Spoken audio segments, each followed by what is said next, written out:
हाँ तो good morning बच्चों, welcome to our channel touch the sky institute. बच्चों, हम आशा करते हैं कि आप लोग सुरक्षित होंगे और घर में ही होंगे और पूरे लॉकडाउन को फॉलो करते होंगे। ये हमारा फिजिक्स 12th का 13th लेक्चर है। इससे पहले वाले लेक्चर में हम लोग कैपेसिटर एंड कैपेसिटेंस के बारे में देखे थे। उसी लेक्चर को हम लोग आगे बढ़ाते हुए आज एक नया टॉपिक देखेंगे, उसी से रिलेटेड कैपेसिटर एंड कैपेसिटेंस से रिलेटेड पैरेलल प्लेट कैपेसिटर के बारे में आज चर्चा करेंगे। उससे पहले हम लोग थोड़ा सा रिकैप करेंगे कैपेसिटर एंड कैपेसिटेंस। जैसा हम बताए थे कि कैपेसिटर एक डिवाइस होता है और कैपेसिटेंस उसका न्यूमेरिकल वैल्यू होता है। हम ये भी जाने कि 1 फैराड कैपेसिटेंस बहुत ज्यादा है, यानी कि ये अगर मार्केट में 1 फैराड हम मांगने जाए तो 1 फैराड कैपेसिटेंस कोई भी दुकानदार हमको नहीं दे सकता है। ठीक है, उसके बारे में देखे हुए थे। अब ये क्यों ज्यादा है ये भी देखे हुए थे। C = 4 pi epsilon not R आया था, उसमें R का वैल्यू डाले हुए थे, तो उससे कैपेसिटेंस का वैल्यू क्या होता था, बहुत कम हो जाता था। ठीक है, इसलिए जो प्रैक्टिकल यूनिट है कैपेसिटेंस का वो है पिकोफैराड, नैनोफैराड, माइक्रोफैराड। ठीक है, इसके बारे में हम लोग देखे हुए थे। उसके बाद हम लोग पिछले क्लास में भी देखे हुए थे कि कैपेसिटर हम लोग अलग अलग शेप का बना सकते हैं और कैपेसिटर का जो कैपेसिटेंस होता है वो आपको शेप और साइज पे डिपेंड करता है। हम जल्दी जल्दी बोल रहे हैं, अगर आपको और अच्छे से देखना हो तो हमारा पास्ट वीडियो आप देख सकते हैं और अच्छे से समझ सकते हैं। ठीक है, क्योंकि ये रिकैप कर रहे हैं हम लोग। ठीक है बच्चों, आज जो हमारा लेक्चर होगा वो है पैरेलल प्लेट कैपेसिटर के बारे में। आप जितना भी कैपेसिटेंस खोलोगे ना, जितना भी कैपेसिटर खोलोगे तो उसके अंदर पैरेलल प्लेट रहता है।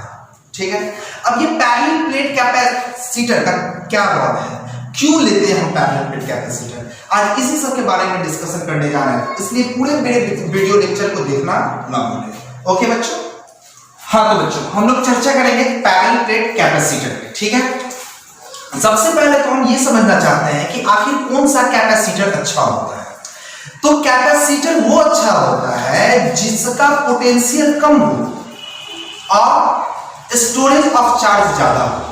It means to say that, इसके कहने का ये मतलब है कि जैसे कि हमारे पास दो तरह का बर्तन है। ठीक है, एक तरह का ये बर्तन है और एक तरह का ये बर्तन है। समझ में आ गया? अब 5 लीटर पानी हम इसमें भी डालते हैं, 5 लीटर पानी इसमें भी डालते हैं।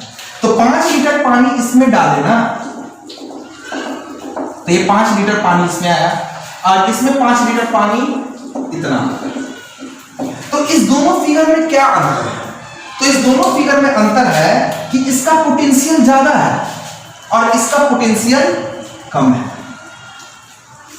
समझ में आ गया? इसका पोटेंशियल क्या है, ज्यादा है, और इसका पोटेंशियल क्या है, कम है। तो हम कैसा स्टोरेज लेना चाहते हैं? सबसे पहले तो कैपेसिटर हम समझते हैं कि कैपेसिटर एक ऐसा डिवाइस है जो चार्ज को स्टोर करके रखता है। जैसे ये बर्तन पानी को जमा करके रखता है, ऐसे कैपेसिटर क्या करता है, चार्ज को जमा करके रखता है। ठीक है, अब हम कैसा स्टोरेज लेना चाहते हैं? तो हमारा आंसर है कि हम ऐसा स्टोरेज लेना चाहते हैं जिसका पोटेंशियल कम हो, पोटेंशियल कम हो और चार्ज का कैपेसिटी यानी चार्ज ज्यादा रखे, चार्ज कैपेसिटी ज्यादा हो, वो कैपेसिटर मेरे लिए अच्छा है। जैसे इस दोनों डायग्राम में कौन सा बर्तन अच्छा है, तो आंसर मेरे लिए ये है अच्छा। अब इसमें और देंगे तो शायद हो सकता है कि पानी का लीकेज हो जाए, इसमें देंगे तो और पानी लेते रहेगा और पानी लेते रहेगा। तो समझ में आ गया कि हमारा डिवाइस कैसा होना चाहिए जिसमें पोटेंशियल कम हो और चार्ज और लेने का कैपेसिटी रखे, वैसा कैपेसिटर हम बनाना चाहते हैं। तो वो हमको बना के देता है पैरेलल प्लेट कैपेसिटर। क्या देता है? Parallel plate capacitor. ठीक है बच्चों, तो हम लोग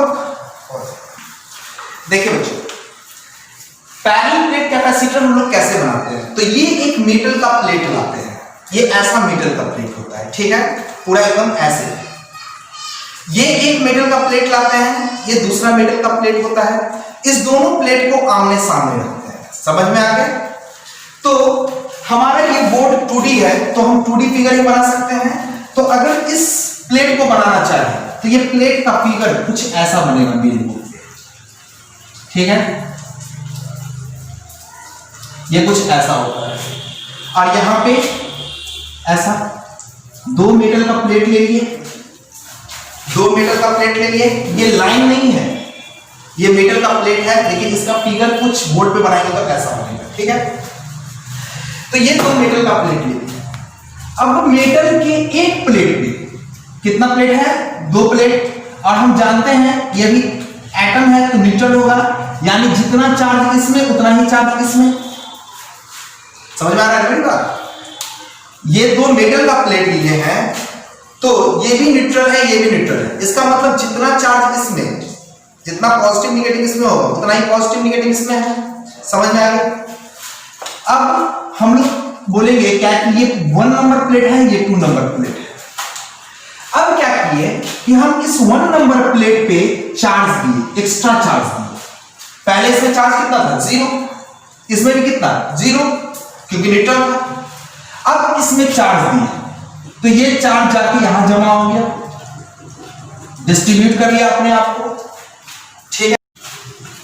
तो बच्चों ये एक मेटल प्लेट है, ये दूसरा मेटल प्लेट है। इस फर्स्ट मेटल प्लेट पे हम क्यू चार्ज दिए और सेकेंड मेटल प्लेट पे नहीं दिए हैं। पहले ये दोनों क्या था? न्यूट्रल था। ये भी अपना एक मेटल प्लेट था, ये भी एक मेटल प्लेट था। इस पे हम चार्ज दिए, क्यू चार्ज, ठीक है। अब इंडक्शन प्रोसेस के कारण ये प्लस क्या करेगा? इसके सारे माइनस को इधर खींचेगा।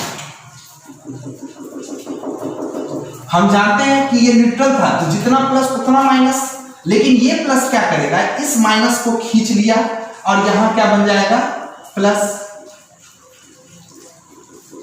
समझ में आ गया? कुछ तो समझ में आ गया कि पहले हम लोग क्या किए? एक मेटल का प्लेट लिए, फर्स्ट केस 2 मेटल का प्लेट लिए और इस मेटल के प्लेट पे हम लोग क्या किए? इस पे जितना प्लस चार्ज उतना ही माइनस, इस पे भी जितना प्लस उतना ही माइनस। अब इस पे एक्स्ट्रा चार्ज हम क्यू दिए, ठीक है। ये प्लस क्या करेगा? इधर वाले मेटल प्लेट से माइनस को अपनी तरफ अट्रैक्ट करेगा और प्लस को दूर भगाएगा। तो क्वेश्चन उठता है कि नेट चार्ज कितना? तो आंसर है क्यू। पहले भी इसमें 0, इसमें भी 0 था, अब नेट चार्ज कितना बचा? क्यू, ठीक है। अब क्या करेंगे हम? इसको हम लोग क्या करते हैं? अर्थिंग कर देते हैं। इंडक्शन प्रोसेस में आप लोगों ने पढ़ा था कि इसको हम लोग क्या करेंगे? अर्थिंग कर दिए। तो इससे क्या होगा कि ये सारा प्लस नीचे चला जाएगा। अब तीसरा फिगर क्या बनेगा? इसमें क्या आया? प्लस, और इस पे क्या आया? माइनस, और यहां पे ये क्या है? अर्थिंग। समझ में आ गया? तो आपसे क्वेश्चन पूछेगा क्या कैपेसिटर पे नेट चार्ज 0 होता है? आंसर है नहीं। क्यों नहीं होता है? क्योंकि ऑलरेडी पहले शुरुआत में इस पे कितना चार्ज था? नेट चार्ज 0, इस पे भी 0। हम दिए कितना? Q। और इसमें ये चार्ज डेवलप कैसे होगा? तो आंसर है इंडक्शन प्रोसेस से डेवलप होगा। तो नेट चार्ज 0 नहीं होगा। तो नेट चार्ज कितना होगा? जितना इसमें दिए थे हम, Q। समझ में आ गया?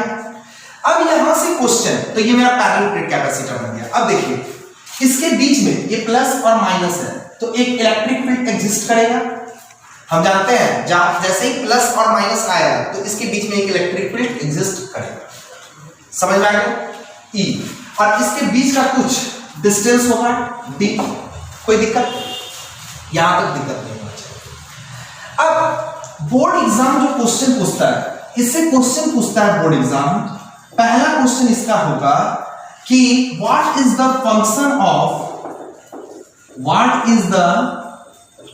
Function of second plate in a parallel plate capacitor. मतलब ये जो पैरेलल प्लेट कैपेसिटर है इसमें सेकेंड प्लेट का क्या रोल है? हम क्यों लिए सेकेंड प्लेट? क्या एक प्लेट से हम लोग कैपेसिटर नहीं बना सकते हैं? तो इसका कारण समझिए, ये समझिए। देखिए इसमें हम चार्ज दिए, कितना चार्ज दिए? Q। तो ये चार्ज यहां आया तो इसके कारण यहां पे पोटेंशियल होगा या नहीं होगा? कुछ होगा। कितना? मान लेते हैं 70, ठीक है। इतना ज्यादा पोटेंशियल है। और हमारा कौन सा कैपेसिटर बेस्ट होता है। तो आंसर है हम वो कैपेसिटर लेना चाहते हैं जो चार्ज को ज्यादा से ज्यादा स्टोर करे और उसका पोटेंशियल कम हो। तो हम क्या चाहते हैं कि ये 70 पोटेंशियल से इसका क्या हो, कम हो जाए।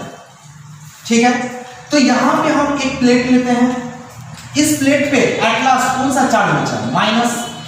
इस माइनस के कारण यहां पे जो पोटेंशियल होगा ये क्या होगा, माइनस होगा। तो यहां पे पहले प्लस के कारण कितना था, 70। अब इस माइनस के कारण भी तो कुछ होगा ना, -30। तो अब नेट पोटेंशियल कितना बच गया, 40। नेट पोटेंशियल कितना बच गया, 40। तो ये सेकेंड प्लेट आने से इसके पोटेंशियल को क्या कर दिया, कम कर दिया।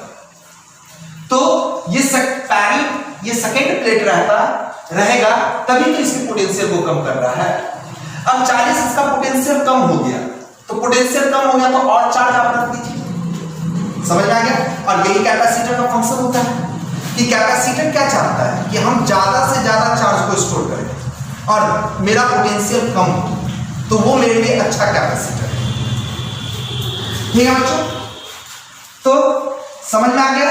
तो अगर मेरे से कोई क्वेश्चन पूछेगा what is the function of second plate in a parallel plate capacitor, तो इसका आंसर हम क्या देंगे, answer to store more and more charge, more and more charge by decreasing the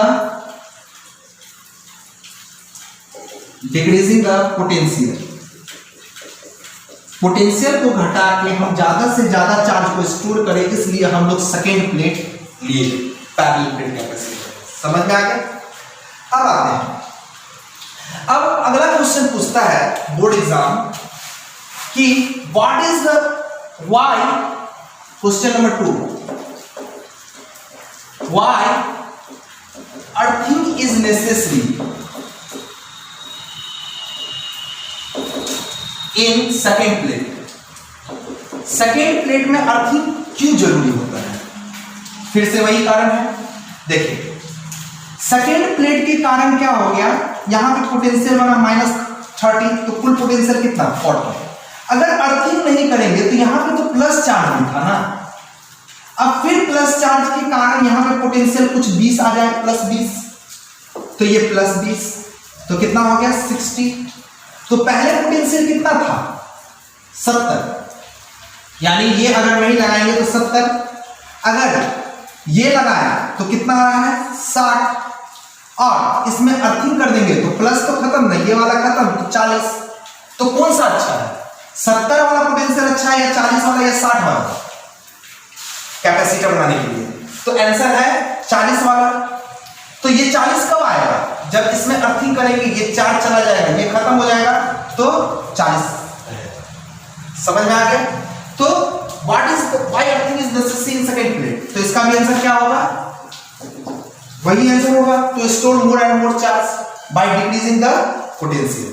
यानी पोटेंशियल इसमें भी हम कम करना चाहते हैं, चार्ज को ज्यादा से ज्यादा स्टोर करना चाहते हैं। समझ में आ गया।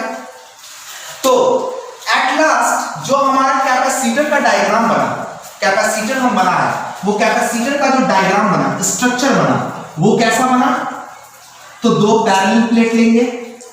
अब जो हम बनाने चलेंगे, 2 पैरेलल प्लेट लेंगे, ये दोनों पैरेलल प्लेट लिए, एक प्लेट पे हम चार्ज देते हैं +Q, ठीक है, और इसके कारण यहां पे इंडक्शन आता है माइनस चार्ज, और प्लस चार्ज यहां पे रहता है जो कि ग्राउंड इसको कर दें, अर्थिंग कर दें। ये हो गया पैरेलल प्लेट कैपेसिटर का डायग्राम।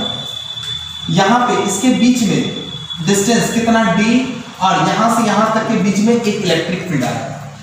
समझ में आ गया। अब क्वेश्चन ग्राउंड अर्थिंग क्यों करते हैं, उसका आंसर समझ में आ गया। ये ज्यादा से ज्यादा चार्ज को स्टोर करता है और पोटेंशियल को घटा के रखता है। अब क्वेश्चन सेकंड प्लेट क्यों लेते हैं, तो to increase more and more charge by decreasing the potential. समझ में आ गया। अब हम लोग कैलकुलेशन करना चाहते हैं कि आखिर इसका कैपेसिटेंस कितना होगा। ये जो पैरेलल प्लेट कैपेसिटर है, इसका कैपेसिटेंस कितना होगा, तो देखिए इसके बेसिक फॉर्मूला पे हम लोग चलते हैं। बेसिक फॉर्मूला क्या है, C = QIP, इसी को यूज करेंगे हम लोग।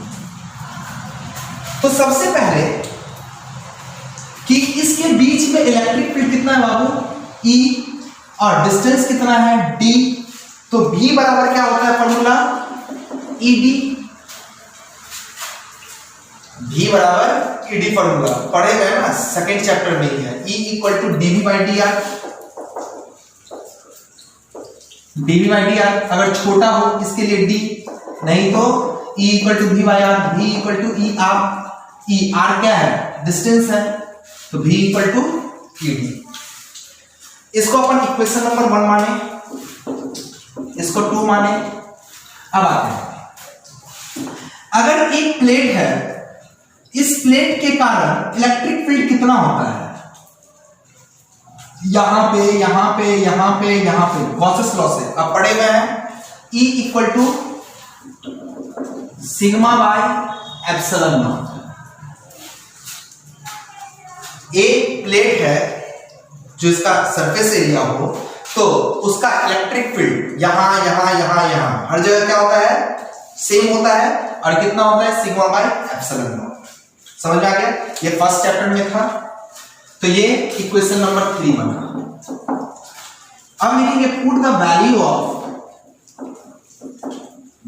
Of equation third and equation 2 in equation first, यानी थर्ड और 2 का वैल्यू हम लोग फर्स्ट इक्वेशन में रखेंगे। तो क्या हो जाएगा, C equal to Q by V के जगह पे क्या लिखेंगे बाबू, ED। C equal to Q by E के जगह पे क्या लिखेंगे, sigma by epsilon naught into D। अब यहां पे C बराबर Q by Q, epsilon naught ऊपर, सिग्मा को क्या लिख सकते हैं, सिग्मा इस प्लेट का एरिया कितना, A एरिया, और इसमें चार्ज कितना दिए, Q चार्ज दिए, तो सिग्मा इक्वल टू क्या लिख सकते हैं, Q by A into D। ठीक है, तो C equal to Q epsilon naught, ये A ऊपर जाएगा, बाई QD, तो C equal to epsilon naught A by D। ये फॉर्मूला बना। तो C का फॉर्मूला क्या बना, C equal to epsilon naught A by D बना। ठीक है बच्चों, याद रखिए। तो यहां से आपको देखने से लगेगा कि ये C किस किस पे डिपेंड कर रहा है। तो C डिपेंड कर रहा है एरिया पे, C डिपेंड कर रहा है डिस्टेंस पे। समझ में आ गया, दो प्लेट के बीच का क्या डिस्टेंस होगा उस पे C डिपेंड कर रहा है, और C डिपेंड कर रहा है एरिया पे, ये प्लेट का एरिया क्या होगा उस पे ये C डिपेंड करता है। समझ में आ गया, क्या C Q और V पे डिपेंड करता है, तो आंसर है Q और V पे C डिपेंड नहीं करता है, इंडिपेंडेंट होता है। तो डिपेंड किस पे करता है, एरिया पे करता है, डिस्टेंस पे डिपेंड करता है। समझ में आ गया। तो अब हम लोग अगला टॉपिक में क्या पढ़ेंगे कि dielectric inserted in parallel plate capacitor. अभी तक तो ये पैरेलल प्लेट कैपेसिटर है, अब इस पैरेलल प्लेट कैपेसिटर को और अच्छा बनाना चाहते हैं। और अच्छा कहने का मतलब क्या है, इसका फीचर्स क्या होना चाहिए कि ज्यादा से ज्यादा चार्ज को स्टोर करे और उसका पोटेंशियल कम हो। जैसे कि आपके पास मान लेते हैं कि एक बोरा सामान है, उसमें आप डालिए सामान, ठीक है। अगर मान लेते हैं कि सामान डालते गए तो उसका पोटेंशियल क्या होगा, बढ़ जाएगा। और मेरा कुछ सामान बाकी है वो भी डालना चाहते हैं, तो हम लोग क्या करते हैं, बोरा को हिलाते हैं तो वो सामान नीचे जाता है। तो सामान नीचे गया तो क्या बोलेंगे, पोटेंशियल कम हो गया, और ज्यादा से ज्यादा सामान रख दो इसमें। तो ठीक उसी तरीके से तो इसमें और क्या यूज कर सकते हैं, तो इसके बीच में डाइलेक्ट्रिक रखेंगे, वो क्या करेगा, और ज्यादा से ज्यादा चार्ज को स्टोर करेगा और उसका पोटेंशियल घटा देगा, तो वो मेरे लिए और अच्छा होगा। तो अगला टॉपिक हमारा वही है, ठीक है। तो ये बात समझ में आ गया, कैपेसिटेंस का फॉर्मूला क्या होता है, epsilon naught A by D। और कैपेसिटेंस किस पे डिपेंड करता है, एरिया पे और डिस्टेंस पे। एरिया को अगर 2 गुना करेंगे कैपेसिटेंस 2 गुना होगा, 3 गुना करेंगे तो 3 गुना होगा। D से ये इनवर्सली प्रोपोर्शनल होता है। ठीक है बच्चों, अब मिलते हैं हम लोग अगले वीडियो में। और अच्छे रहिए, स्वस्थ रहिए, सुरक्षित रहिए, घर में ही रहिए।